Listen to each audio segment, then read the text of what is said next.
Three lines in the bottom. Amar Abaya. So Abaya says, Rabbi Eliezer. So we were discussing Davar Shalom Olam and the opinion of Rabbi Eliezer. Davar Shalom Olam is something is transacting with something that doesn't exist. According to Rabbi Eliezer and Yaakov, you can transact truma either on or from standing grain, but not just standing grain, even standing grain that isn't yet grain. So it's a field that's shachas. Shachas means it's edible for an animal, but it's not yet considered grain. It hasn't grown. It hasn't ripened at least 1/3. And despite the fact that you can only take truma from cut grain, you can take truma from or onto this row after it's cut, because it's partially in existence. It's considered a davar shabala elam. It already exists.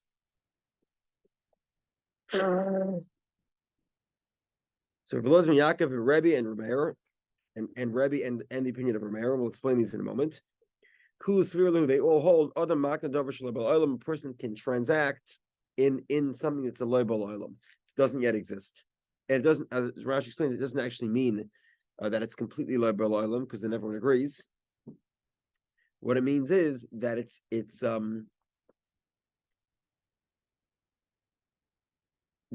something that's a tiny amount in existence. We consider that a bal olam. So Rabbi Yaakov, that we saw, which is shachas. Basically, if stuff that hasn't grown completely, you can use it to take off. You can use it to or for taking truma. Okay, Rebbe D'Tanya. What is Rebbe referring to? Lesasker Eved al Adoinav. This is a warning to court that court should not allow a master to own his slave. What does that mean? Rebbe explains, he bought a slave on condition that as soon as he owns him, he'll free him. And the Torah warns the court, don't allow the master to keep him as a slave. How exactly did that happen?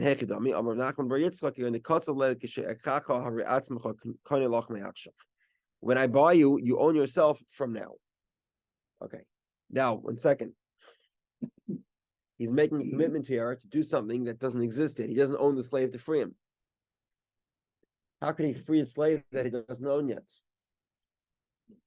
So Rebbe says, because in the process of buying it, that's considered enough bal, and he's able to free him. Reb Meir, the Tanya we learned. Our Mishnah. Guy marries woman after he converts or after she converts. After her husband dies, or after her sister passes away, her sister, which would be his ex. After your Yavam does chalitza, and in Mekadeshis, in all these scenarios, there's no Kiddushin. Rameir says Mekadeshis, there is a Kiddushin. Okay, Rameir clearly says that there's Kiddushin, meaning that Rameir says a person could marry a woman even if she's not in a state where she's able to receive a Kiddushin. Rabbi Yochanan says the Kiddushin is not valid. Rabbi Yehudah Hanasi splits the baby. He says Mikudeshes. Matam Amor Einim Kudeshes. Mishum Eva. 1 second. So Rebbe is referring to two specific instances: marrying an ex, marrying an ex's sister, ex-wife's sister, or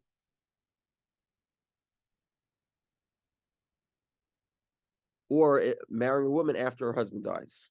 In those cases, Rebbe says the reason why the rabbi said not the Kiddushin is not valid is because of an enmity. Basically, you don't want that. You're making two sisters into enemies, right? She basically is ready to get married as soon as her sister, which is his ex-wife, dies. So that's the rabbi said the Kiddushin is not valid. Now, in every other scenario, Rebbe agrees that it's not Kiddushin because it's completely loy bal olam. Except in these two scenarios, a sister or a married woman, where we consider it enough bal olam that the Kiddushin is valid. So the Gemara says, okay, if that's the case, so let's counter Rabbi Yehudah Hanasi as also one of the opinions that holds that a person could interact with the davar shalom bal olam, something that doesn't exist. So the Gemara says, Haina Rebbe, Haina Rabbi Yehudah Hanasi. It's the same person. We said Rebbe, that was a scenario of the guy who bought the slave on condition that he's going to free him. effectively freed the slave before he owned him. And then Rabbi Yehudah Nasi, that was quoted in the name of Rebbe, and Rabbi Yehudah Nasi says you can marry your ex's sister when your ex dies, except for the problem of Ava, which is why the rabbis eliminated the Kiddushin. But otherwise, it would be a valid Kiddushin. Evidently, he holds over Shabbat, but that's the same opinion. Okay. The next Shavnami Rabbi Kiva. Let's include Rabbi Kiva as well. The Tanya we learned.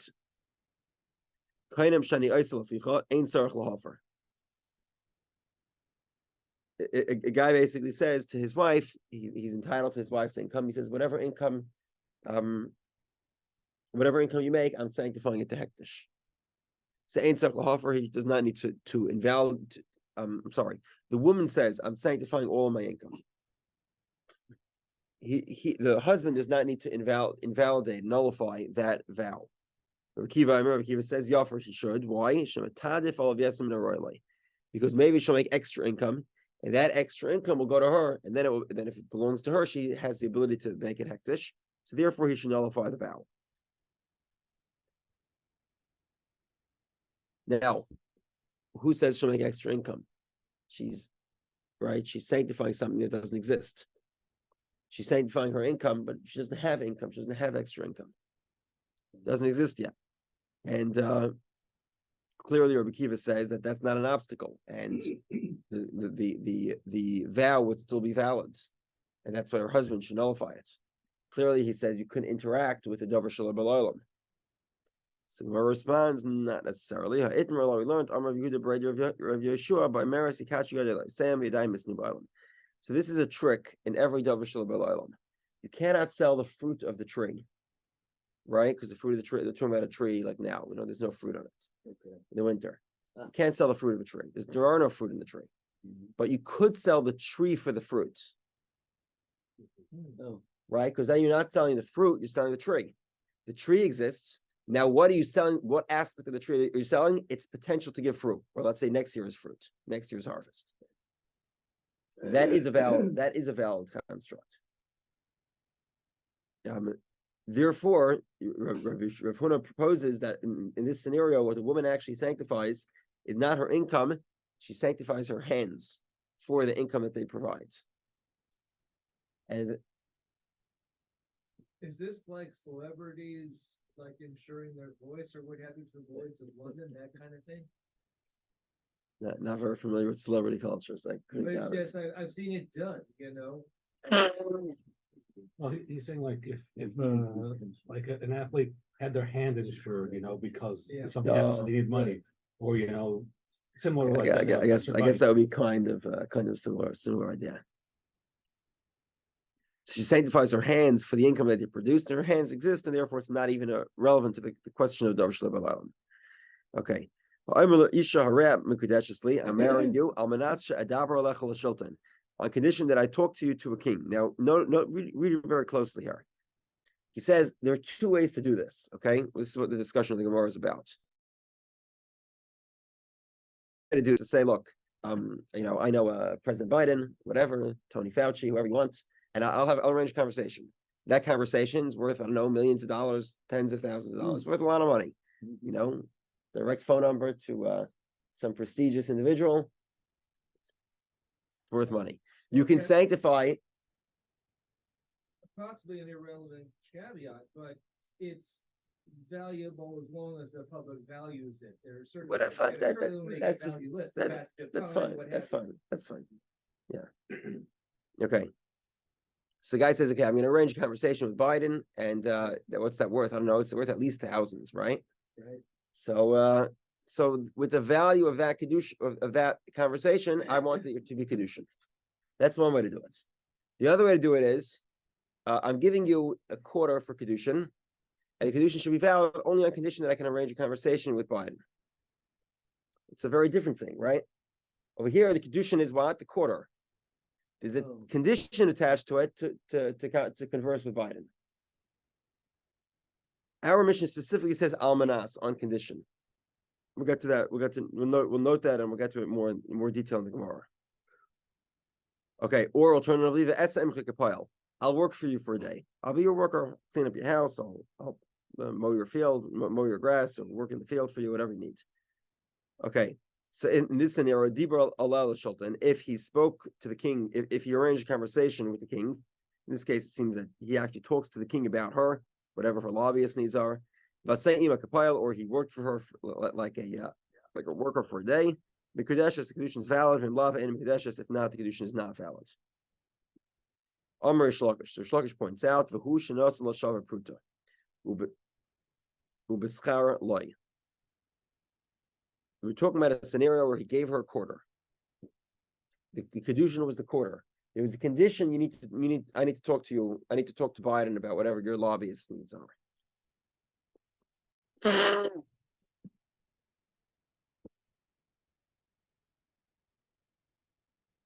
Gemara says ubeschar loyin. That means, let's say he says, not instead of saying I'm giving you a quarter for Kiddushin on condition I talk to Biden for you, he says I'm giving you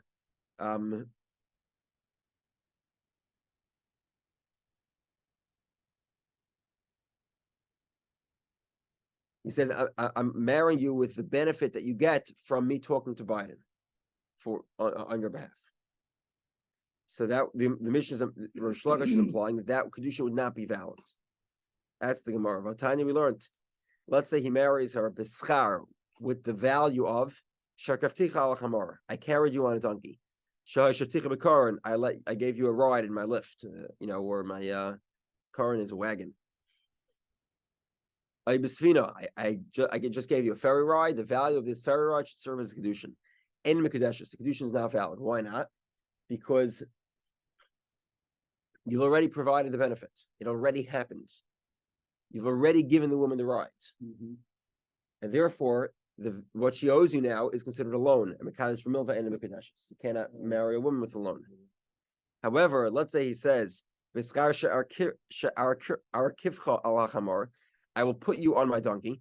I'll give you a free ferry ticket. Or a wagon ticket, a besfina. The Kiddushin is valid. Clearly, though, therefore, a benefit that's worth some, a quarter, 25 cents, is valid for Kiddushin. And if you'll say, over here also referring to a scenario where he gives her a shavar pruta.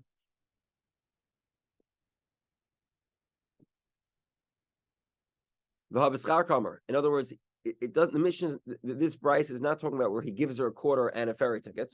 It says the Kiddushin is beschar with the value of the ferry ticket, the ferry ride. Okay, V'aytanya, and moreover we saw. Let's say she says to him, "Shev imi b'tzavsa v'kadashlach." So they're in some sort of couples event. He says, "We'll pretend we're a couple, and with that benefit that you provide to me, that I don't look single here, I'll be married to you." Or she says to him, stand up and do the comedy thing, and that will be the Kiddushin. Dance in front of me. Asay kedimos hazeh. Build me a building like this one. Shaman, we evaluate the value of the labor. If the guy is what they call it, he's a dancer, so the work is worth at least one coin, 25 cents. Mm-hmm. Then Mekudeshes, the Kiddushin is valid. Vim lav and Mekudeshes. If the guy dances like me, then the Kiddushin is not valid, right? And if you'll say, we're talking about a scenario where he actually gives him a shavar pruta. In other words, he gives her. So she says, "Dance in front of me, and I'll be married to you." And he gives her 25 cents, and then he also has to dance. But the Bryce specifically says you evaluate the dancing. Clearly, it's the dancing that's the Kiddushin, not any other coin. There's no quarter. There's no 25 cents being given here. This seems to be a question of Rish Lakish. Rish Lakish seems to imply that marrying a woman with the benefit of a specific labor is not a valid form of Kiddushin. And we have two Bryces here clearly indicating otherwise. Together? Yeah. Rish Lakish says, "Hi Tana bra savar ein el schiras ella b'seif." Okay, so this is a fundamental question which was addressed as well while I was away, or my scholar took care of this. Fundamental question, which is how do we view the status of labor? Okay, there's different ways to There are different ways to provide labor. So I'll give you a very specific example so we don't get confused. I give a jeweler, I tell a jeweler, make me I don't know, make me a gold ring, and I'll pay you for the ring. So he takes out his gold, plaster Paris, and he starts plastering in this, the form of this, and he puts in the gold after he melts it in the crucible, and he melts away the plaster of Paris, and he has a ring. Okay. So I'm paying him, first of all, I'm paying him for two things. I'm paying for the gold, and I'm paying him for the labor. Now, obviously, every step of the labor increases the value of the product, right? There is some value to a plaster of Paris shell, mold, whatever it is. There's some value to when it's raw, and then there's value when it's finished. The value is added on. Let's say it takes an hour. I don't know how long it takes to make a ring. Let's say it takes an hour to make a ring.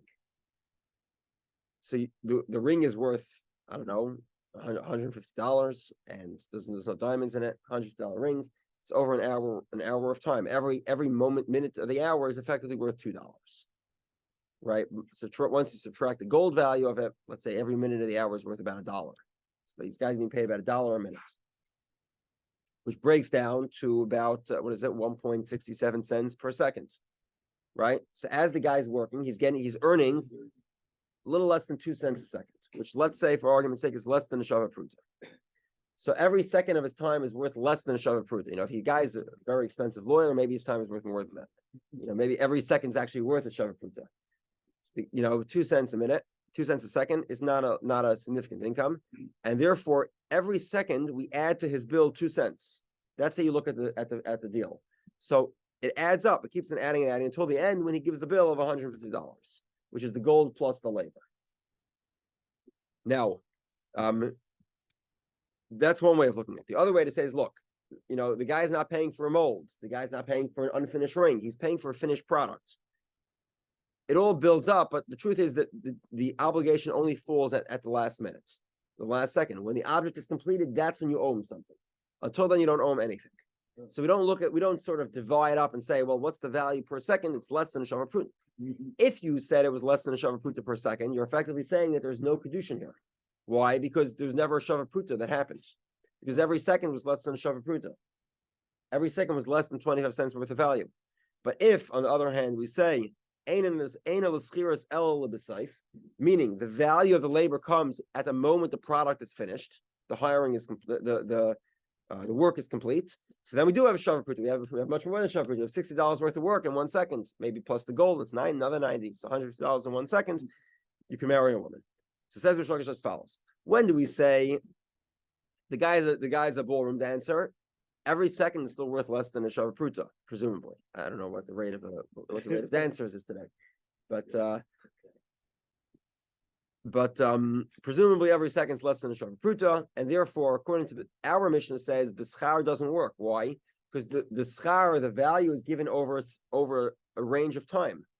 Like, for example, the ferry ride, you divide it up based on the miles and the distance and how many seconds there are. So therefore, there's never a moment that's shava pruta. Therefore, the Kiddushin is not valid. But the opinion that says it is valid, he says that the value comes at one moment, at the conclusion of the job, and therefore there is a shava pruta, and the value is present. Together? Yep. Okay. These brises, they say that the value of work is at the end, at the conclusion of the work. That the job is valued from the beginning to the end. You divide it up, and therefore there's never a shava pruta. There's never a minimum amount for Kiddushin. So Gemara says, So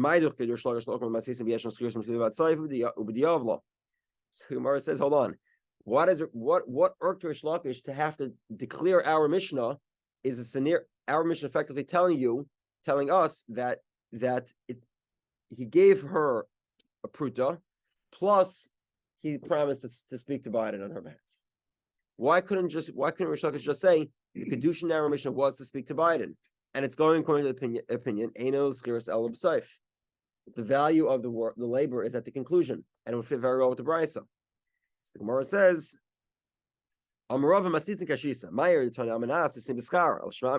why does our mission say almanas on condition? Why doesn't the mission say like the brisa bischar, with the value of me talking to Biden? That's the Kiddushin. Why does the Mishnah say almanas on condition? What does that mean? El shmami no kol almanas hechad yavlo. When he says almanas on condition, that means that there's another Kiddushin here. There's the Kiddushin of the dollar bill or the quarter, or whatever it is. But there's a condition here that he has to talk to Biden on her behalf. We're together? Okay. Mishnah. Almanas sheyirtza abo. So we have an interesting scenario here. We'll have to break this down into three possibilities.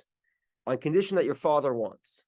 What does that mean that your father wants? There's three possibilities of what this means. What does that mean? What's the first option? What do you think it means? What does the father have to do to approve of this Kiddushin? So one option is he has to say, I approve. Right? Another possibility is he has to say, he just has to be quiet about it. He can't disapprove of it. Right? Okay. And there's a third option. We'll get the third option later. Okay. On condition that the father wants, rotza'av, if the father wants, mekudesh, the Kiddushin is valid. Vimlav, if he says if he doesn't want it, and the Mekudesh Kiddushin is not valid. Meisa'av, let's say the father dies, then obviously the father didn't say he disapproves. Neither did he approve it, which by the way clearly indicates the scenario cannot be a scenario where he has to say I approve, because if he has to positively state I approve and he dies and didn't say I approve, well then he didn't approve it. So in this second half of the mission, that's clearly not the case. He had to protest it, but he didn't protest it. He died. He died without protesting. Kiddushin is valid. Okay. Now we have a different scenario. Meis haben. What happened was the guy who gave the Kiddushin, he dies. So in that case, what happens is she now is eligible for Yibum. Right?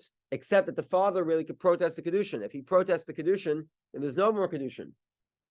So the Gemara says, "Malamdin asa'av loimer she'eni right." So we tell the father, make a statement that you don't want the Kiddushin. You don't want the Kiddushin. You reject the Kiddushin fundamentally from the outset, and therefore there's no Kiddushin. There's no Yibum. There's no Yibum, and the woman can marry whoever she wants. Okay. Now the Gemara tries to figure out. So what here is the condition? What's necessary? Which component? What exactly is the condition here? Does he have to positively approve? Does he have to positively disapprove, or maybe a third option? My almanas shirtza. What does that mean? Shirtza abba. Elam, if it means ada amar abba in, he has to say I approve. Okay. Look at the middle scenario of the mission. Meisa'av, he dies without doing anything. He dies. The Kiddushin is valid. V'halei amar in, he never said he approves it. Okay, so that can't be. Ella, it must be almanas sheyishtagaba, a condition that the father is silent. In other words, he doesn't disapprove of it. So if he dies without disapproving it, well, he died without disapproving it. He didn't disapprove it. And the Kiddushin is valid. We're on 63B now, Rabbi? 63B, top line. Ema Sefer. Let's look at the last scenario. Meis haben melam nenasa avlar masha'eni writes. The last scenario. The son dies. We tell the father to protest the Kiddushin. 1 second. Amai v'hashosik. The son died. The son died already. The father did not positively disapprove. If he didn't positively disapprove, then there is no. Then he didn't disapprove, and the Kiddushin should be valid. How could he retroactively undo it if the kid's dead already? There is no Kiddushin here to disapprove of. His son is dead, right? And therefore, she's now eligible for Yibum. He didn't disapprove it when he had the opportunity to. Amai v'hashosik. Ella must be. Ella amar lo almanas shelo yimcha abba. Okay, the last scenario must be a scenario. 1 second. Where he sort of gave a never-ending possibility. In other words, as long as my father doesn't voice disapproval. So these people are married, and at any point in time, if their father voices disapproval, then the Kiddushin is undone retroactively.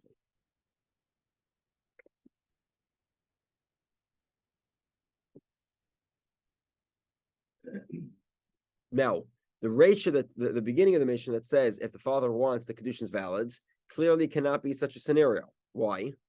Because the father always has the right to disapprove. So there really never is a Kiddushin. There's never a Kiddushin, because as soon as he says I disapprove, the Kiddushin is invalidated. So it can't be that the scenario works for the first part of the Mishnah.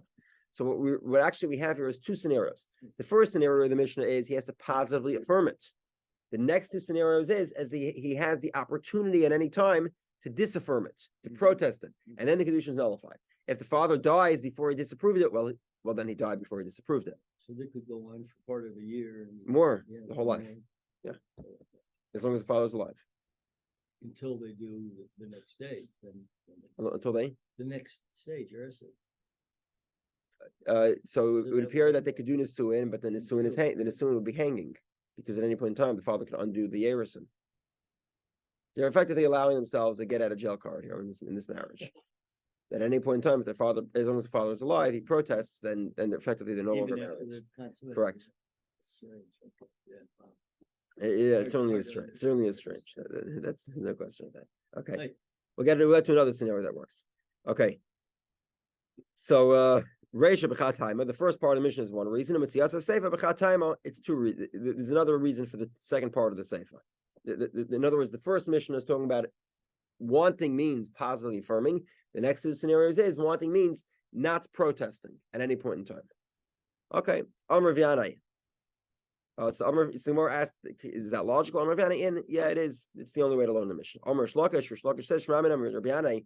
We see from Rabbi Yanai, Dachkinin Makminim Masisim betray time of Aliba Dechat Tanav, Lamakminim betray Tanoi Ubechat Time. Okay, so basically, we'd prefer to say our Mishnah is two different reasons, meaning there's two different scenarios here, than saying that it's two different opinions, two different authors that actually agree on principle. You'd rather attribute the Mishnah to a single authorship with two different scenarios than to attribute it to the same scenario with two different authors. Okay, Rav Yosef Bar Ami offers another possibility. The truth is, our mission is all one scenario. What exactly does this mean? He has 30 days to protest. So let's go through each scenario. In other words, what does it mean on condition that he wants it? On condition that he doesn't protest for 30 days. First scenario, the father wanted. What does it mean he wanted? He didn't protest for 30 days. Therefore, after 30 days, full-fledged Kiddushin. What are the 30 days? It's what we call in yeshiva, we call it an okimta. We're pigeonholing the Mishnah to this scenario. It's not in the Mishnah. The Mishnah does not mention anything about 30 days. Right. He's basically building a cage around the Mishnah. And he's saying, oh, it's only talking about this scenario. No, it's not in the Mishnah. There's no reason to presume it's in the Mishnah. But you have to because of the contradiction. Yeah. So let's go through each of the scenarios. Again, Ratza wanting means not protesting for 30 days. How does the father want the Kiddushin in the first scenario? Didn't protest for 30 days. Very good. If he dies, well, he didn't protest in 30 days, obviously. Also, the Kiddushin will be valid. Last scenario, the son dies. He still has 30 days. The father still has 30 days to protest. If he protests, then there will be no Yibam or Chalitza. Okay. Let's next Gemara. Interesting scenario here. It's a very sad scenario, actually. Kidashti is biti. The father says, I married off my daughter, and I don't know who I married her to. One guy says, oh, it was me. Neman, he's believed. What is he believed for? We'll get to it in the Gemara. Two people, each one says, I married her. The contradiction, who exactly married her? One guy says it was me, the other guy says it was him. Shneim nice and get, they both give a divorce. If they want, echad nice and get, echad kindness, one guy can give a divorce, the other guy can marry her. Okay.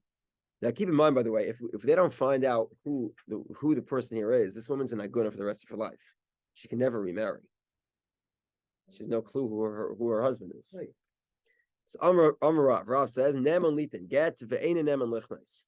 We believe him, this guy who claims to be the suitor. We believe him to divorce her, and she can remarry somebody else. But we don't believe her to get married. We believe her to give a divorce. He's not going to make up a story without any benefit. He doesn't get to marry her. However, it could be she's strikingly beautiful, and he wants to claim her for a wife. So therefore, because he has vested interests here, we don't believe him. Ravasi says no. Af neman lichnas. He's also believed to marry her. And the reason for this is because you're not just dealing with her. Who are you dealing with? The father. Because over here, she never said that she was married, she accepted Kiddushin. Her father said he accepted Kiddushin. So the father knows who it is. This guy is going to claim to be a son-in-law, and the father is going to see him in a second and realize he's a fraud. So therefore, there's sort of a fear here going on, right? What's she put fraud? The father is the one who chose the suitor. If the guy's lying. So if the guy's lying, then the father is going to know he's lying. The woman, she's faced with potential aguna. Maybe she'll just fall in love with the guy better than staying single for the rest of her life. But the father is not there to fall in love, right? The father will reject this fraudster and say he's not his son-in-law. So therefore, the guy is afraid to lie, and that's enough to believe him to say he's allowed to get married. What are you doing in a case where the father's dead? That'd be an interesting question. If the father is dead sort of shortly thereafter, then maybe we wouldn't believe him. Okay, Ravasi by Maris is Kadashti, any Desim is Kadashti. So therefore, says Ravasi, if the woman says, I got married to somebody, I don't know who I married, and somebody else comes and says, I'm the suitor, then we don't believe him. We don't believe him, we don't allow him to marry her. That's because she is not going to necessarily declare him a fraudster. She'd rather be married to somebody than not to be married at all, not to be able to get married. Okay, Tanan we learned. Rotsu echad nois and get ve'echad koines. Our Mishnah says, right, two people, they both claim to be the suitor. One marries, one gives a divorce. You have to do Rav. This clearly indicates that they are believed to get married. Rav, so Rav says, no. Right, so Rav says he's not believed to marry her because we suspect that he's not the suitor. He just wants to marry. He wants a wife. He's attracted to her.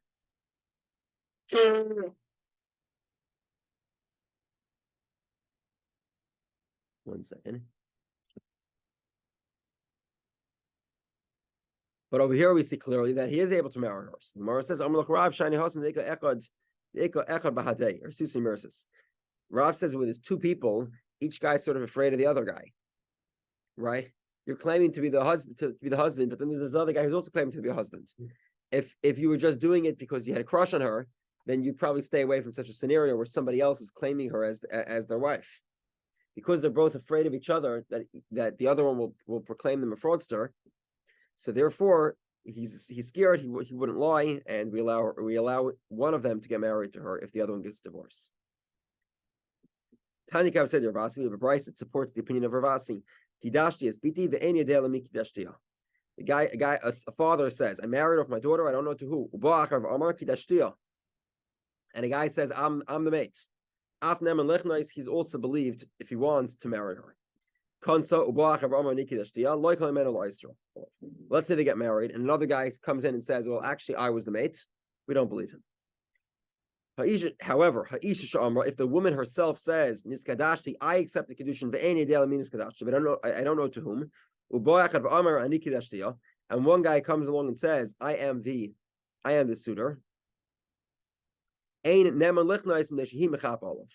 don't believe him to allow them to get married because we're concerned that she'll stay married to him because it's her best option.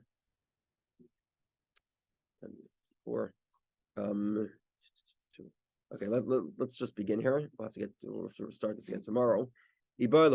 Question: Mahu liskal al yodai. Okay, so you have the guy who's making the claim that he is that he's the husband. Let's say the woman now is adulterous. So they get married. She commits adultery.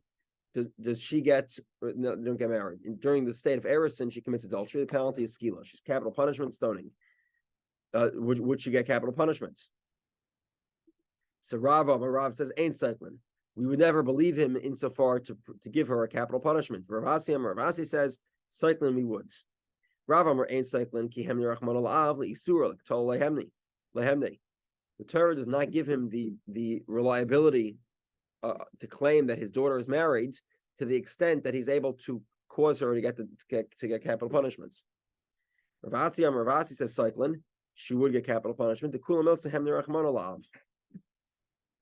The Torah believed him with regard to everything that the father is completely believed to say, I married off my daughter, and therefore capital punishment would then be the conclusion that you'd reach if if we completely believe him. Amar Ravasi says, "Umadina by Maris Kadash she'ein Seichman." Ravashi says, but I agree with you that if she says I got married, then we would not give her capital punishment.